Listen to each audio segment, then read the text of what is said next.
అయ్యా పవన్ కళ్యాణ్ గారు, నువ్వు రాష్ట్ర డిప్యూటీ సీఎం గారు, ఒక్కసారి మా నగిరి గడ్డ మీదకి రా. దక్షిణ కోస్తా రాయలసీమైన మా రాయలసీమ గడ్డకి రావయ్యా. మా నగిరి నియోజకవర్గంలో ఉన్న ఎండ్రమణంలో మూతపడిపోయిన షుగర్ ఫ్యాక్టరీ గత 7.5 సంవత్సరంగా మూతపడిపోయిన ఈ ఫ్యాక్టరీని తెరిపించు.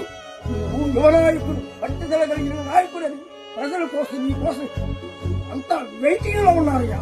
లక్షల మంది రైతులు సర్వనాశనం అయిపోయినాం. ఈ ఫ్యాక్టరీని నమ్ముకుని మేమంతా నానా ఈ కష్టాల్లో ఉన్నాం. నేను ఎండ్రమండలంలో తెలుగుదేశం పార్టీ రైతు నాయకుడిని, కొప్పేడు గ్రామం రైతు బిడ్డని, టీఎస్ 100 మంది రైతులు నీ కోసం కాబెట్టుకుని ఉన్నారు. నేను టీవీ ఛానల్లో పంపిస్తా ఉంటే ఇంకా దాని గురించి మీరు ఏం పట్టించుకోలేదా? రావయ్యా, ఇంకా మనకుండే గడువు 3 సంవత్సరాలే. ఈ 3 సంవత్సరాల లోపల షుగర్ ఫ్యాక్టరీని తెరిపించాలి. తెలుగుదేశం యువ నాయకుడైన లోకేష్ బాబు గారు కూడా మన రావాలి. మా నిండ్ర మండలంలో ఉన్న మూతపడిపోయిన ఈ షుగర్ ఫ్యాక్టరీని తెరిపించాలి.